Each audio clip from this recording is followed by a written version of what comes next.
हमारी संस्कृति, हमारे संस्कार सदा रहें हमारे साथ। सब्सक्राइब करें तिलक। त्योहार है ना वो सीजन से रिलेटेड है। तो धनतेरस, चौदस और अमावस, और ये 3 दिन तो आपको जलाने ही चाहिए यम दीपक। ये अकाल मृत्यु से घर वालों को बचाने के लिए। ओके। तो यहाँ हेल्थ और वेल्थ दोनों इकट्ठे आ रही है धनतेरस के दिन, तो हमें दोनों पे फोकस करना चाहिए। जैसे लक्ष्मी आती है और एक अलक्ष्मी होती है जो मिस फॉर्च्यून लेके आती है। तो अलक्ष्मी को भगाना है, लक्ष्मी को बुलाना है और अलक्ष्मी को भगाना है। तो विष्णु जी उठेंगे देव उठानी एकादशी में, जो बाद में आती है दीपावली के। तो उसके पहले लक्ष्मी जी को उठाया जाता है। राम जी का जन्म और उनकी जो लाइफ की जो भी जर्नी रही है, वो क्या सिखाने के लिए एग्जैक्टली उनका ये अवतार हुआ? आज की डेट में सेक्सुअल हरासमेंट की विक्टिम को भी अपना सकता है क्या? स्वागत करते हैं डॉक्टर विनीत अग्रवाल का। नमस्ते विनीत जी। नमस्ते। दिवाली के पीछे, सेलिब्रेट करने के पीछे भी कोई रीजन है? दिवाली भी एक बहुत बड़ा पर्व है। अगर आप अलग अलग रीजन्स में देखेंगे तो अलग अलग मान्यताएं भी है उससे जुड़ी हुई। पुराणों के हिसाब से 5 दिन की या 6 दिन की होती है दिवाली। सो पद्म पुराण के हिसाब से धनतेरस, नरक चौदस, दीपावली, उसके अगले दिन गोवर्धन पूजा, और जिसको बलि प्रतिपदा भी कहते हैं, और फिर भाई दूज जिसको यम द्वितीया कहते हैं। तो ये 5 दिन होते हैं। स्कंद पुराण के हिसाब से एक दिन पहले, धनतेरस के पहले वाले दिन से शुरू होता है, तो द्वादशी से शुरू होती है, तो वत्स द्वादशी से शुरू होता है। सो इसमें जो हमें मेनली समझ में आता है, जो अगर आप पुराणों में पढ़ोगे डिस्क्रिप्शन, तो उसमें पता चलता है एक तो अमावस जो है वो हमेशा पितरों के लिए होती है। हर अमावस पे पितरों के लिए श्राद्ध करना होता है। सो अगर आप पुराणों में देखेंगे तो हम तो सेलिब्रेशन से शुरू करते हैं दिवाली। सो पुराणों में, पद्म पुराण में, स्कंद पुराण में बताया गया कि दीपावली वाले दिन सुबह आपको सबसे पहले पितरों के लिए श्राद्ध करना चाहिए। ओके। और पूरा दिन फास्टिंग रखनी चाहिए। ओके। और फिर शाम को सेलिब्रेशन शुरू होती है। सो आई थिंक एक एक करके जाते हैं। तो पहले धनतेरस से शुरू करते हैं, तो धन त्रयोदशी, क्योंकि 13वां दिन है ये। तो धनतेरस के दिन मान्यता ऐसी है कि उस दिन समुद्र मंथन में से, जो हम पहले क्षीर सागर की बात कर रहे थे जिसमें समुद्र मंथन हुआ था, तो समुद्र मंथन में से सारी रिचेस निकली थी। तो लक्ष्मी जी भी उसमें से प्रकट हुई थी, और अमृत भी उसमें से निकला था। तो अमृत लेके धनवंतरी एक अवतार है विष्णु जी के, जो अमृत कलश लेके प्रकट हुए थे। तो उस दिन लक्ष्मी जी की और धनवंतरी जी की पूजा करनी चाहिए। एंड वो दिन जो था वो धनतेरस का दिन था। जिस दिन वो उसमें से समुद्र में से प्रकट हुए थे। तो काफी लोग सिर्फ लक्ष्मी जी की पूजा करते हैं, धनवंतरी को भूल जाते हैं। तो काफी लोगों का होता है कि शॉपिंग करनी है, गोल्ड खरीदना है, नए यूटेंसिल्स खरीदने हैं, या जैसे अक्षय तृतीया पे भी सेम कॉन्सेप्ट होता है। पर धनतेरस के दिन धनवंतरी जी की उपासना करनी चाहिए, और वो हेल्थ के देवता, आयुर्वेद के देवता है वो। सो जैसे हम इंग्लिश में प्रवर्ब है, हेल्थ इज वेल्थ। सो यहाँ हेल्थ और वेल्थ दोनों इकट्ठे आ रही है धनतेरस के दिन, तो हमें दोनों पे फोकस करना चाहिए। नरक चतुर्दशी की एक बहुत इंटरेस्टिंग कहानी है। उसमें 2 चीजें हैं। एक तो हमें यम दीपक जलाना होता है। तो यमराज के लिए 3 दिन दीपक जलाने होते हैं। अच्छा। सो अकाल मृत्यु से बचने के लिए। तो पुराणों के हिसाब से ये जो दिन है, इनमें आपको यम दीपक जरूर जलाने चाहिए रात के टाइम। और वो 3 दिन कौन से होते हैं? ये चौदस का, अमावस का, और उसका अगला दिन, यानी कि नरक चौदस, दिवाली, त्रयोदशी से भी शुरू कर सकते हैं, धनतेरस से। हाँ, धनतेरस से। तो धनतेरस, चौदस और अमावस, और ये 3 दिन तो आपको जलाने ही चाहिए यम दीपक। घर में एक दीपक कोई भी जला घर के बाहर रखते हैं हम, साउथ की डायरेक्शन में। और यमराज के लिए, और ये अकाल मृत्यु से घर वालों को बचाने के लिए होते हैं। उस दिन एक बहुत इंटरेस्टिंग कहानी एसोसिएटेड है, जो महाभारत से एसोसिएटेड है। सो नरकासुर एक राक्षस था, जो नॉर्थ ईस्ट में था कंट्री के। और वो भी रावण, जैसे मैंने बताया कि वो जहाँ भी जाता था, जिस भी किंगडम पे अटैक करता था, वहां से वो स्त्रियां अबडक्ट करता था। तो नरकासुर का भी वही चलन था, और वो भी उसने हाहाकार मचाया हुआ था पृथ्वी पे, और उसने 16,100 स्त्रियों को बंदी बनाया हुआ था। इमेजिन, तो 16,100 स्त्रियां उसकी बंदी थी। और कृष्ण जी फिर अटैक करते हैं उसकी राजधानी पे, राजज्योतिषपुर पे, और वो नरकासुर को मार के उन सबको रिलीज करते हैं। तो ये माना जाता है कि वो ये नरक चतुर्दशी वाले दिन ये इंसिडेंट हुआ था। इवन आज की डेट में एक्सेप्टेंस नहीं होती, राइट? अगर कोई विक्टिम है तो भी सोसाइटी उसको एक्सेप्ट नहीं करती है। सो ये 16,100 स्त्रियां जो थी जिनकी फैमिलीज ने उनको एक्सेप्ट नहीं किया या उनको डर था एक्सेप्ट नहीं करेंगी, तो वो कृष्ण जी से प्रे करती हैं कि आप ही हमें एक्सेप्ट करो, क्योंकि और कोई हमें एक्सेप्ट नहीं करेगा। और कृष्ण जी वो 16,100 स्त्रियों को अपनी रानी का दर्जा देते हैं। वो उन सब को द्वारका लेके जाते हैं, उन सब के लिए अलग अलग महल बनाए जाते हैं। तो इमेजिन कीजिए, जो कृष्ण जी के बारे में हम बात करते हैं जनरली, बहुत हंसी मजाक में बात होती है कि गोपियां थी, रासलीला थी वो, पर कोई ये समझता नहीं है कि उन्होंने कितना बड़ा कार्य किया। आज की डेट में एक इंसान एक सेक्सुअल हरासमेंट की विक्टिम को भी अपना सकता है क्या? उन्होंने 16,100 स्त्रियों को वो मान दिया, वो दर्जा दिया जो उनकी अपनी पत्नी का था, रुक्मिणी का था। सो वो एक बहुत ही बड़ा एक इवेंट है जो सेलिब्रेट होता है नरक चतुर्दशी वाले दिन। और नरक चतुर्दशी पे अब साउथ में जाओगे तो उनको ज्यादा कहानी कृष्ण जी की ही पता है। राम जी की कम मान्यता है वहां पे, कृष्ण जी की स्टोरी की ज्यादा है, दीपावली से रिलेटेड। अच्छा। और ये तीनों ही दिन दीपक तो जलाने ही होते हैं आपको रात में। यम दीपक तो है ही, पर चौराहों पे, मंदिरों में, घरों में, हर जगह दीपक पूरी सिटी को रोशन करना होता है। और उसका एक कारण आप समझ सकते हैं, जो हमारे त्योहार है ना वो सीजन से रिलेटेड है। सो आप देखेंगे अगर होली है तो होली में हम रंगों से खेलते हैं, राइट, पिचकारियों से खेलते हैं। क्यों? क्योंकि मौसम खुल रहा है, स्प्रिंग का टाइम है, फूल खिल रहे हैं, फूलों से गुलाल बनता था पहले, पलाश के फूलों से गुलाल बनाया जाता था। सो कामदेव की पूजा की जाती थी। स्प्रिंग का टाइम है, फ्रेशनेस का टाइम है। दीपावली के टाइम विंटर शुरू होने वाली है, ऑटम सीजन है, तो अंधकार छाने लगा है। तो अंधकार को हटाने के लिए हमें रिमाइंडर दिया जाता है कि आप दीपक जलाओ। पहले के जमाने में इलेक्ट्रिसिटी थोड़ी होती थी, तो दीपक जला के ही रोशनी मिलती थी। सो दीपक जलाने की प्रथा ही बहुत ज्यादा स्ट्रांगली एसोसिएटेड है इससे। और उसके अलावा फूल झड़ियों का भी यूज मेंशन है पुराणों में। सो उनको उल्का हस्त बोलते हैं। तो उल्का इज लाइक अ मीटियोर, उल्का पिंड बोलते हैं हिंदी में मीटियोर्स को। तो वो मतलब जो स्पार्कल कर रहा है और हाथ में पकड़ा हुआ उल्का। सो सॉर्ट ऑफ लाइक जो फूलझड़ी है आज की, तो वो भी जलाने का उसमें ट्रेडिशन था कि वो जला के आप पितरों को बेसिकली आप रास्ता दिखा रहे हो वापस पितृलोक जाने का, क्योंकि अमावस के दिन पितर आते हैं। सो ये अलग अलग ट्रेडिशन एसोसिएटेड है। फिर दीपावली के दिन लक्ष्मी पूजन है। तो ऑफ कोर्स शुरू में जैसे मैंने बताया सुबह के टाइम आप श्राद्ध करते हैं पितरों के लिए। फिर शाम में लक्ष्मी जी की पूजा अर्चना की जाती है। और जो घर की स्त्रियां होती हैं उसके पहले जो 2-3 दिन है, वत्स द्वादशी, त्रयोदशी, चौदस में जो घर के पुरुष हैं वो दीपक जलाते हैं, वो आरतियां करते हैं।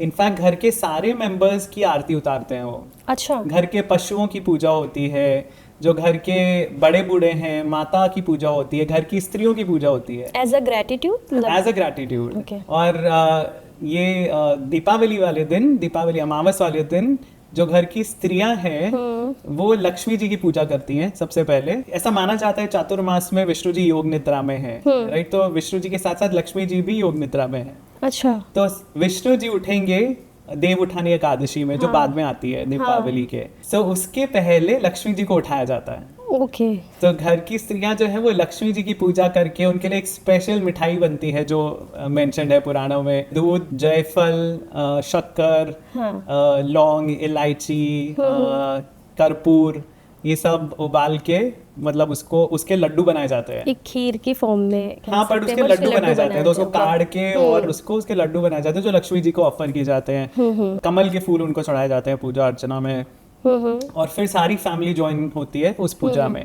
और रात में जाग के जो घर की स्त्रियां होती हैं, क्योंकि पहले तो सबके मवेशी होते थे, गाय भैंसे सबके घरों में होती थी, तो वो जो ट्रेडिशंस थे तो उसमें आपको अपने जो नहाता है जहाँ पे पशु बंधे हुए होते हैं, वहां पे स्त्रियों को ऐसा माना जाता है कि वो अलक्ष्मी, जैसे लक्ष्मी आती है और एक अलक्ष्मी होती हैं जो मिस फॉर्च्यून लेके आती हैं। तो अलक्ष्मी को भगाना है, लक्ष्मी को बुलाना है और अलक्ष्मी को भगाना है। और लक्ष्मी को बुलाने के लिए हमने उनको उठाया, पहले उनकी पूजा अर्चना की, और अलक्ष्मी को भगाने के लिए एक ड्रम लेके वो पीटते थे। अच्छा, okay. रात को 12 बजे। ये पहले होते थे? पहले होते थे, ये सब पुराणों में मेंशन अच्छा, है, okay. ट्रेडिशंस जो अब हमें पता भी नहीं है, हाँ। अनफॉर्चुनेटली। और ये जो आरती वाला आपने बताया, जो घर के आदमी जो होते 3 दिन आरती करते, वो कब वो अभी भी होता है कहीं पर या अब नहीं होता? मैंने तो नहीं देखा।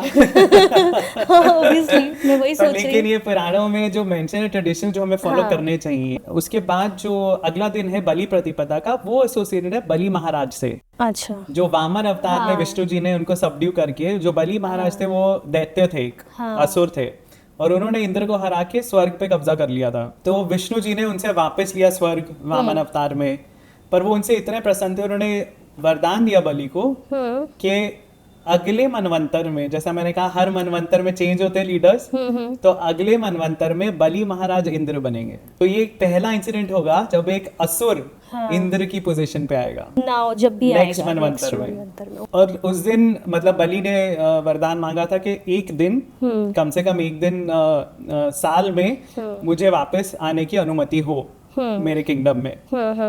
सो एक्चुअली ओनम का जो फेस्टिवल मनाते हैं केरला में, उसमें भी उनकी यही मान्यता है कि बलि उस दिन वापस आते हैं, बट उस दिन एक्चुअली वामन जयंती होती है। अच्छा, तो ये वो दिन है पुराणों के हिसाब से जब बलि वापस आते हैं एक दिन के लिए, बलि प्रतिपदा।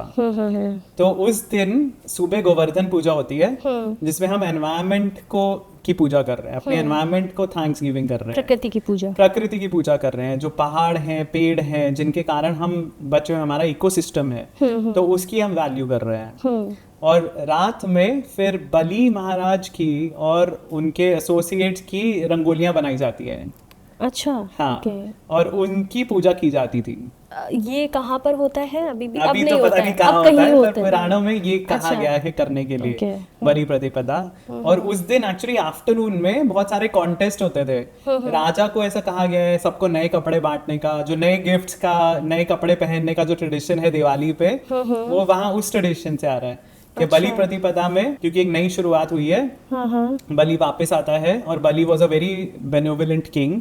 तो जो राजा थे उनको कहा जाता है अपने सारे मिनिस्टर्स को, अपनी प्रजा में, अपने जो उनके सैनिक हैं, उनके जो मिनिस्टर्स हैं, उनके जो जानवरों को जो पालते हैं, ये लोग हाथी घोड़े बहुत होते थे, उन सबको गिफ्ट्स मिलते हैं। कॉन्टेस्ट अरेंज किए जाते थे, टग ऑफ वॉर कॉन्टेस्ट होते थे। और एक और ही बहुत ही अमेजिंग ट्रेडिशन था जिसमें म्यूजिक वगैरह सुनाया जाता था एनिमल्स को। आई थिंक ये जो बलि थे, असुरराज बलि, राइट, ये बहुत दानवीर काइंड ऑफ थी, ठीक है। तो इनके अंदर असुरों के गुण बहुत, मतलब असुरों के गुण मतलब और थोड़े से नॉर्मल, हाँ, पर वो क्योंकि देखिए प्रहलाद जो थे, प्रहलाद के एक्चुअली पोते हैं बलि। अच्छा, हाँ, तो वो रिलेशनशिप में वो आ ही रहे, वो उनकी विरासत में है भक्ति। तो ये पहले ऐसे कोई असुर होंगे जिनकी पूजा मतलब की जाती है, क्योंकि just because of his only one है ना, जिनके लिए एक पूरा फेस्टिवल है। सो बलि प्रतिपदा बलि महाराज के लिए है, और वो क्योंकि फ्यूचर इंद्र बनेंगे। और फिर उसके अगले दिन जो है वो यम द्वितीया है, जिसको हम भाई दूज बोलते हैं। अच्छा, और उस दिन यमराज अपनी बहन यमुना के घर गए थे। और अगेन ये जो स्टोरीज जो है ना, वो बहुत सारे हमारे रिलेशनशिप्स बताती हैं। जैसे शिव पार्वती की स्टोरीज में हस्बैंड वाइफ का था, तो इसमें है कि यम और यमुना सूर्य के बच्चे हैं, और यमुना उनको बुलाती रहती है कि मेरे घर आओ, और यमराज कहते हैं कि मेरे पास तो बहुत काम है, ऑब्वियसली सबको लेकर आना है। हाँ, तो यमराज कहते हैं कि मुझे, मेरे पास टाइम ही नहीं है, जैसे होता है हम देखते हैं नॉर्मल लाइफ में, राइट। फिर यमराज उस दिन टाइम निकाल के यमुना के घर जाते हैं। अच्छा, तो वो यम द्वितीया मनाई जाती है। That is actually the celebration of brother sister relationship which we call Bhai Dooj. which we call भाई दूज। अच्छा। तो उस दिन सब भाइयों को अपनी बहन के घर जाना ही होता है। और बहनें और उनके लिए गिफ्ट्स वगैरह लेके जाना होता है और बहनें उनके लिए खाना बनाती हैं। और ये जो ट्रेडिशंस है तो अलग अलग कहानियां 5 दिन की 6 दिन की जो अलग अलग कहानियां हैं वो हैं। और हाँ, गोवर्धन पूजा वाले दिन अगेन गायें और जो मवेशी है उनकी भी पूजा की जाती है। अच्छा। और दिवाली पे जैसे आपने लक्ष्मी जी के लिए बताया कि उनको जगाया जाता है, तो लक्ष्मी जी के साथ गणेश जी की पूजा क्यों की जाती है? वो पुराणों में तो मेंशन नहीं है वैसा, पर गणेश जी तो आप देखिए हर पूजा में आपको पहले उनकी अर्चना करनी ही होती है। किसी भी अनुष्ठान में सबसे पहले गणपति की ही पूजा की जाती है। पर उसके साथ साथ गणपति भी एसोसिएटेड है गुड फॉर्च्यून से, राइट? तो आपको उनके जो उन पुत्र हैं गणेश जी के, उनका नाम है शुभ और लाभ। तो वो ऑस्पिशियसनेस एंड प्रॉफिट, वो दोनों उनसे एसोसिएटेड है। तो जब आप लक्ष्मी की पूजा कर रहे हैं आपके पास धन आएगा, पर आपको विजडम भी चाहिए वो धन को यूटिलाइज करने के लिए। तो इसलिए गणेश जी की भी उनके साथ पूजा की जाती है। और जैसे कि जो हम सब जानते हैं कि दिवाली के दिन श्री राम जी वापस आए थे, ठीक है, ये एक बड़ी चीज़ जो सब जानते हैं, ठीक है। आइडियली मतलब उस दिन राम जी की पूजा का उतना विधान नहीं है, हाँ। लेकिन लक्ष्मी जी और गणेश जी की पूजा का है। तो ये किस रीजन से क्या सर आई reason थिंक इसके ये पीछे? जो ट्रेडिशन है, क्योंकि ये बहुत पुराने ट्रेडिशन है, पुराणों के टाइम से ट्रेडिशन बने हुए हैं। तो ये maybe pre Ramayana tradition हैं। सो वो उस दिन दीपावली राम जी के वापस आने के पहले भी मनाई जाती है। अभी आपने एक चीज़ बोली थी कि कृष्ण जी की जो वाइफ थी, मतलब है रुक्मणी जी मानी जाती, ठीक है, and Radha ji also we know कि उनके साथ में कैसे। तो राधा जी भी लक्ष्मी जी का रूप थी एंड रुक्मणी जी भी लक्ष्मी जी का रूप थी। बिल्कुल। अलग अलग शक्ति एक तरीके से अलग थी अलग उनके साथ। शक्तियां थी, अलग अलग। देवी भागवत पुराण में तो राधा जी को एक अलग अवतार ही बताया गया है देवी का। अच्छा, ओके। और रुक्मणी को लक्ष्मी का अवतार बताया गया है।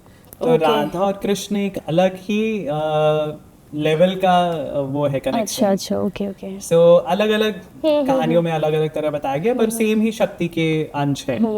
आपके हिसाब से राम जी का जन्म और उनकी जो लाइफ की जो भी जर्नी रही है, वो क्या सिखाने के लिए एग्जैक्टली उनका ये अवतार हुआ? सिर्फ ऐसा नहीं होगा कि रावण का वध करना था, ओब्वियसली कुछ और भी रीजंस होंगे। तो आपने क्योंकि इतना पढ़ा है, तो आपके हिसाब से और क्या रीजन होंगे जो हमें जानना चाहिए? जैसा मैंने पहले भी कहा था, आई थिंक ये मर्यादा पुरुषोत्तम है वो, तो वो दिखाते हैं हमें एनिवर्सरी में भी। आप देखिए वो राजकुमार थे, है ना, और वो उन्होंने बचपन में वो पले बड़े, अच्छा गुरु वशिष्ठ के यहाँ पढ़े, गुरुकुल में रहे होंगे, तो राजमहल में उनका जन्म हुआ, पर वो बड़े हुए गुरुकुल में। फिर वो 16 साल के भी नहीं थे जब विश्वामित्र आ गए उनको लेने के लिए, जंगल ले जाने के लिए। वो बड़े बड़े राक्षसों से लड़े, वो Tadaka, Subahu, Maricha, and he was a teenager. Ram और लक्ष्मण बच्चे थे लिटरली। तो उस टाइम में विश्वामित्र जी ने जो एक भूमिका निभाई कि वशिष्ठ ने उनको सारा किताबी ज्ञान दिया है, प्रैक्टिकल नॉलेज जो है वो विश्वामित्र जी ने दी उनको ट्रैवल करवाया अपने कंफर्ट जोन से बाहर, राक्षसों से उनका सामना करवाया कि ये देखो फ्यूचर में तुम्हें ये सब देखना पड़ेगा। तो उनको इंट्रोड्यूस कराया उस रियलिटी ऑफ लाइफ जो हम बोलते हैं उससे। और राम जी ने हर स्टेप पे सीखा। तो आप कहीं पे भी नहीं देखोगे लक्ष्मण जी हमेशा गुस्से में दिखाए जाते हैं कि वो बोलते हैं ऐसा क्यों वैसा क्यों, दशरथ ने ऐसा क्यों कहा। लक्ष्मण जी बहुत गुस्से में होते हैं जब दशरथ उनको बोल देते हैं राम जी को वनवास जाने के लिए। लक्ष्मण जी शेषनाग का अवतार थे, राइट? तो राम जी हर जगह उन्होंने आइडियल धर्म निभाया है, जो भी उस सिचुएशन में उनको करना चाहिए था। तो उन्होंने विश्वामित्र के सामने भी उन्होंने बोला जो आप मेरे को आगे दोगे वो मैं करूंगा। उनके पास कोई नॉलेज नहीं थी, कुछ नहीं था, बट उनका वो ओबीडियंस देख के विश्वामित्र ने उनको दिव्य अस्त्रों की नॉलेज दी। फिर वो दिव्य अस्त्र उन्होंने यूज किए ताड़का मारीच वगैरह से लड़ने के लिए। और उसके बाद विश्वामित्र इतने खुश हुए वो उनको लेके गए मिथिला, जहाँ पे सीता जी का स्वयंवर चल रहा था। अब आप देखिए सीता जी का जो स्वयंवर जो दिखाया जाता है ना सीरियल्स में, वो ऐसा होता है कि स्वयंवर चल रहा है, वहां पे सब राजा बैठे हुए हैं, कोई उठा नहीं पा रहा है। इनफैक्ट वैसा नहीं था, स्वयंवर जो था वो 1 साल पहले से चल रहा था। जब राम जी वहां पहुंचते हैं, हाँ। कोई भी राजा, क्योंकि वो धनुष उठाने, शिवजी का धनुष था वो शिवजी का धनुष उठा नहीं पाया था, सबके सब फेल हो गए थे। एक बहुत ही पेक्युलर सी सिचुएशन थी वहां पे। जनक अब फंस गए हैं। जनक ने वचन दिया है कि जो ये धनुष उठाएगा उसी के साथ मैं अपनी बेटी का विवाह करूंगा। सीता जी इज वेटिंग कि भाई कोई उठाएगा ये धनुष। 1 साल हो गया है, nobody is able to do it। तो राम जी वहां जाके जो हार चुके थे सूटर्स, वो अटैक कर देते हैं मिथिला पे। तो जनक के छोटे भाई है कुशध्वज, वो एक्चुअली लड़ाई लड़ रहे होते हैं उस टाइम, जब विश्वामित्र उनको लेके जाते हैं वहां पे। और जनक ये सब बताते हैं उनको। तो विश्वामित्र बोलते हैं कि ठीक है, वो धनुष यहाँ लेके आओ। और जब वो धनुष लेके आया जाता है वहां पे, तब राम जी उसको हंसते हंसते उठा लेते हैं। तो राम जी ने सिर्फ वो धनुष ही नहीं उठाया, उन्होंने जनक को, सीता जी को, वो जो 1 साल से टॉर्चर था उससे उन्होंने मुक्त किया, जो अनसर्टेनिटी थी। उसके बाद they have a very good life Ayodhya में। जब तक उनका कोरोनेशन नहीं होता तब तक वो सारे सुख भोगते हैं अयोध्या के। और ही इज द आइडियल सन। मतलब सबसे ज्यादा प्यार उनको कैकेयी करती है। जब तक मंथरा उनकी मति भ्रष्ट नहीं कर देती, कैकेयी के फेवरेट होते हैं वो। और आप देखिए, रावण का अपना भाई विभीषण, कुंभकर्ण, वो उसको समझाते हैं, वो कभी नहीं सुनता उनकी बात, जो उसके सगे भाई हैं। राम जी के जो भाई हैं वो सारे उनके स्टेप ब्रदर्स हैं, उनके सगे भाई नहीं है। अलग अलग माताओं के पुत्र है ना। जितना प्यार उन भाइयों में है, स्टेप ब्रदर्स में है, दैट इज एन आइडियल, जो रियल ब्रदर्स में नहीं है। जो हम देख रहे हैं रावण, कुंभकर्ण, मेघनाद में। वाली और सुग्रीव जो असली भाई हैं, सगी भाई हैं, उनमें उतना प्यार नहीं है। पर इन भाइयों में जो स्टेप ब्रदर्स हैं, उनमें कितना प्यार है।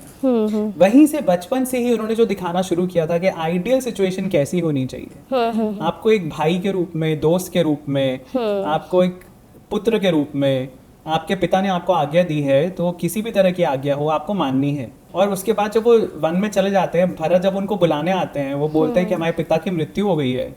और उनको एक ऋषि है जबाली, वो समझाते हैं कि भाई जब तुम्हारे पिता जिनको तुमने वचन दिया था वो ही नहीं रहे, तो अब कौन सा वचन? वचन भी खत्म हो गया ना पिता के साथ, अब तुम वापस आ जाओ। तब राम जी बोलते हैं कि नहीं, जो वचन मैंने दिया था वो रहेगा, पिता रहे या ना रहे। तो मैं अब वो वचन पूरा करूंगा, क्योंकि मैंने अपने पिता को दिया था, स्वर्गीय पिता को वचन दिया है। तो मैं उनकी मेमोरी को झूठा नहीं कराऊंगा, झुठलाऊंगा नहीं।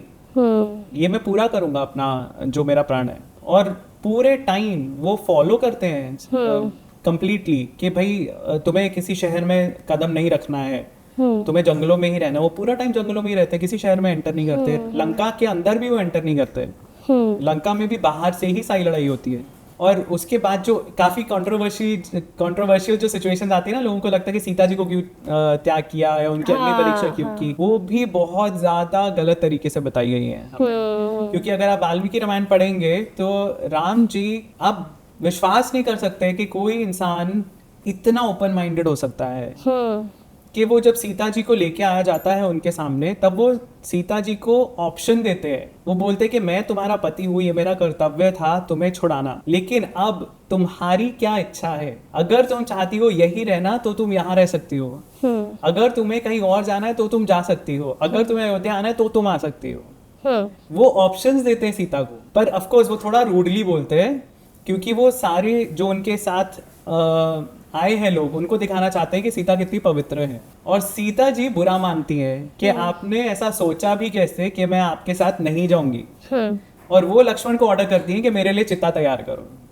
तो अग्नि परीक्षा जो है वो सीता जी बोलती है करने के लिए, राम जी नहीं बोलते अग्नि परीक्षा देने के लिए। या शायद वो कहीं ना कहीं समझ रही है कि प्रभु श्री राम क्यों ऐसा कर रहे हैं ना। उनका कनेक्शन ही बहुत ज्यादा स्ट्रॉन्ग था। उनको पता था एक दूसरे का, उनको मतलब अगेन सोलमेट्स वाली बात थी। उनको पता है कि ये किस सिचुएशन में है। तो वो सीता जी खुद ही बोलती है कि मैं अग्नि परीक्षा दूंगी। जैसा आप पहले पूछे थे कि राम जी ने सुपर नेचुरल कभी वो नहीं दिखाया, तो सब देवता आते हैं वो अग्नि परीक्षा के जब हो रही होती है, तब वो आते हैं राम जी को बोलने के मतलब ये आप क्या होने दे रहे हो। तो वो बोलते हैं मैं एक इंसान हूँ, एक नॉर्मल इंसान की तरह बिहेव कर रहा हूँ मैं। तब वो बोलते हैं कि नहीं आप इंसान नहीं हो, आप प्रभु नारायण हो। तब अग्निदेव प्रकट होते हैं सीता जी को लेके। तो सिचुएशंस जो है वो हमें बहुत ही गलत तरीके से बताई गई है। और आप एक्चुअली उनका कैरेक्टर देखोगे तो बहुत स्ट्रॉन्ग कैरेक्टर है कि वो उन्होंने कभी भी धर्म का साथ नहीं छोड़ा। लेकिन जो एक डिफरेंस है आप देखेंगे राम जी और कृष्ण जी में, उस टाइम के लिए, जब वो एक त्रेता युग में थे, उस टाइम के लिए धर्म का पालन करना अच्छी बात थी। जब वो द्वापर युग हो गया, युग चेंज हो गया, उस टाइम भी एक व्यक्ति था जो धर्म का पालन करता था, युधिष्ठिर। ओके। लेकिन वो हमेशा मुसीबत में फंसा धर्म का पालन करने से। तो तब कृष्ण जी ने हमेशा दिखाया कि जब रूल्स बहुत रिजिड हो जाते हैं, आपको उनको तोड़ना चाहिए। कृष्ण जी ने सारे रूल्स तोड़े हमेशा। उन्होंने महाभारत की लड़ाई में भी रूल्स तोड़े, उन्होंने पहले भी रूल्स तोड़े, बाद में भी रूल्स तोड़े। तो राम और कृष्ण में ये डिफरेंस है कि राम जी ने रूल्स सेट किए थे उस सोसाइटी के लिए जो धर्म को फॉलो करती है, जहाँ सारे लोग धर्म को फॉलो करते हैं। धर्म डज नॉट मीन रिलीजन, धर्म मीन्स राइट कंडक्ट। आपकी उस स्टेज में लाइफ में आपके लिए क्या सही कर्तव्य है, वो है आपका धर्म। उन्होंने धर्म के रूल्स सेट किए, एग्जाम्पल सेट किए, और कृष्ण जी ने सारे रूल्स तोड़े, ये दिखाने के लिए कि rules are not more important than humanity. जैसे जब द्रौपदी का चीरहरण हो रहा था, तो सब लोग इसी कंट्रोवर्सी में थे कि रूल क्या है, कि भाई युधिष्ठिर ने खुद को दांव पे लगाया, फिर द्रौपदी को लगाया, तो लीगैलिटी क्या है, और कृष्ण जी ने आके बचा लिया द्रौपदी को। तो उन्होंने दिखाया कि भाई ह्यूमैनिटी ऊपर है, रूल्स सेकेंडरी हैं। और राम जी के टाइम उल्टा था।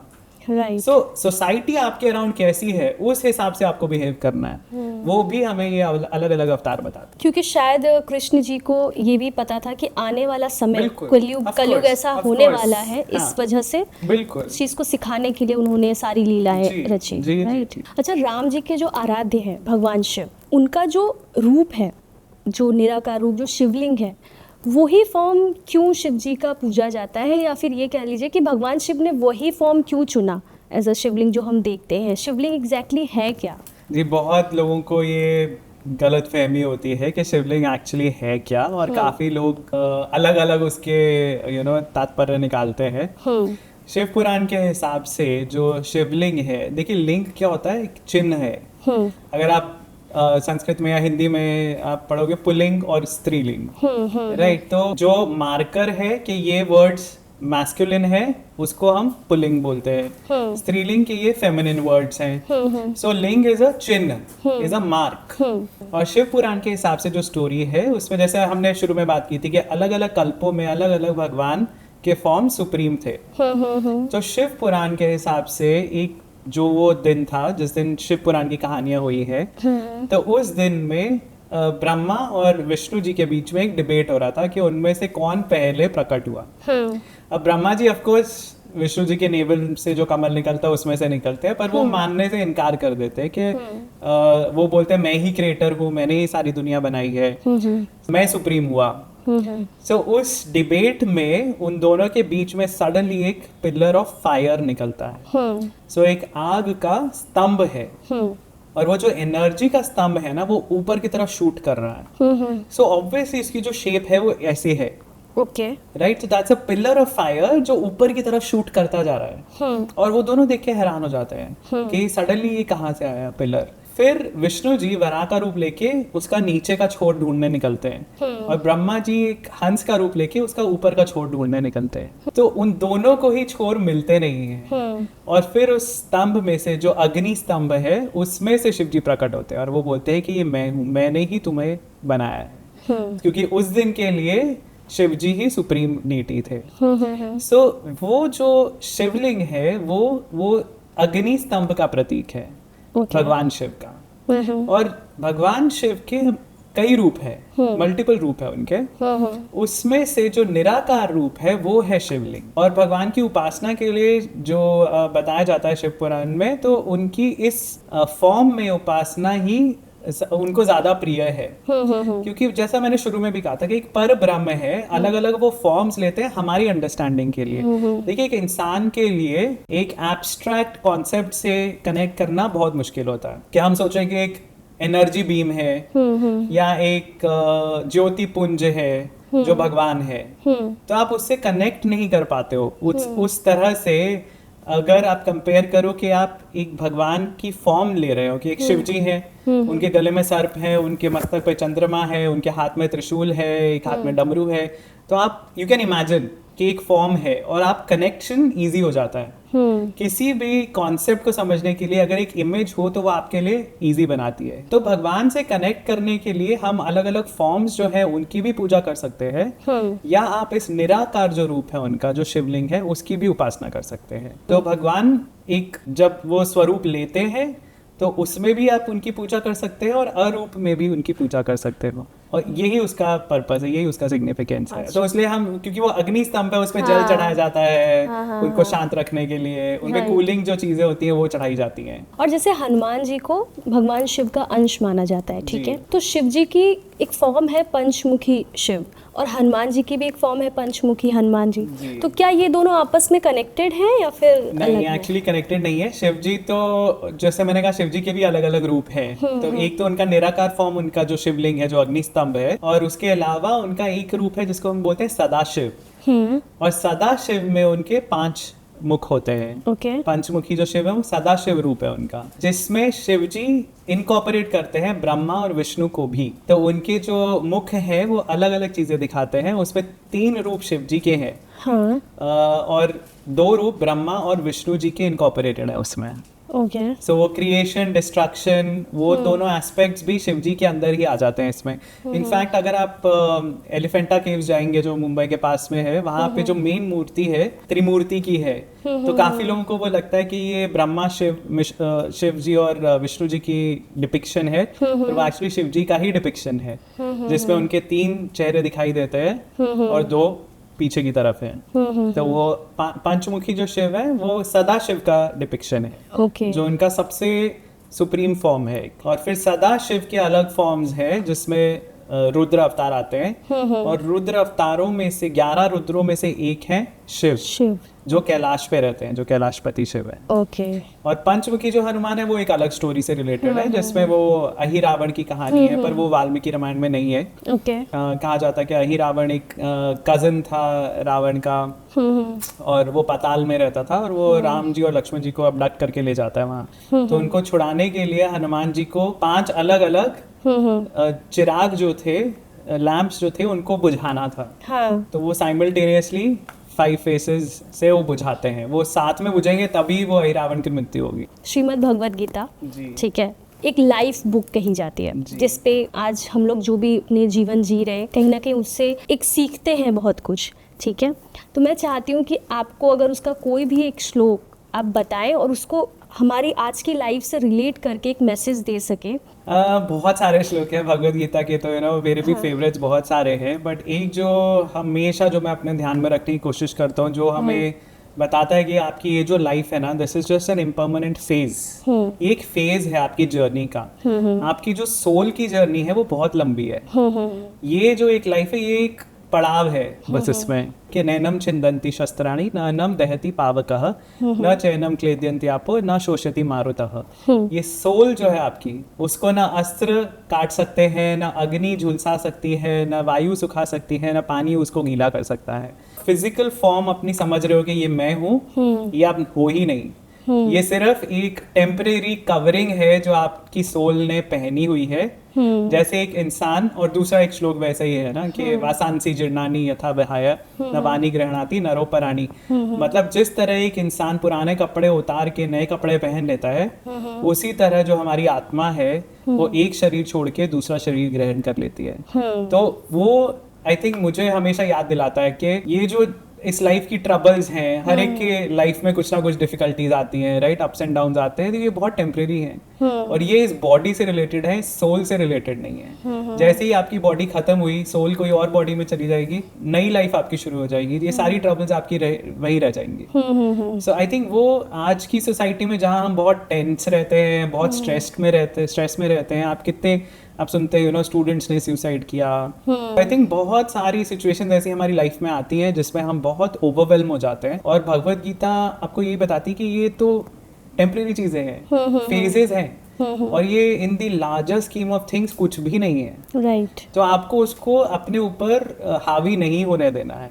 और कैसे आपको डील करना है सिचुएशन से, बाय विद पेशेंस। जो आपकी ड्यूटीज हैं आप वो अच्छे से करो, जैसे भगवान अर्जुन को बोलते हैं, जो कर्म योग का कॉन्सेप्ट है, आई थिंक वो सबसे ज्यादा रेलेवेंट है हमारे टाइम के लिए। क्योंकि आपको अपनी ड्यूटीज निभानी है, लेकिन उसमें आपको वो डिजायर नहीं रखना है कि मुझे ये फल चाहिए ही चाहिए। क्योंकि जब वो फल नहीं मिलता है तभी आपको डिसअपॉइंटमेंट होती है, एंगर आता है, रिजेंटमेंट आती है, दुख होता है, ईर्ष्या होती है कि किसी और को कैसे मिल गया। आपने पूरा एफर्ट किया, वही आपका कर्म था। बाकी जो आपको मिलना है वो आपके कर्मों के फल आपको मिलेंगे ही। और हमारी लाइफ की जर्नी बहुत लंबी है, वो सिर्फ इस एक छोटी सी जिंदगी में समा नहीं सकती है। I think that is the biggest takeaway for me from the Bhagavad Gita. Thank you so much Vineet ji. My pleasure, thank you for the questions. आपने इतने सारे क्वेश्चन पूछे अलग अलग टॉपिक्स के, आई थिंक बट सबसे ज्यादा इंटरेस्टिंग ये था कि आपने हमेशा की तरह इतना मुस्कुराते हुए इतना सारा ज्ञान, इतनी सारी नॉलेज शेयर की। Thank you so much. Thank you.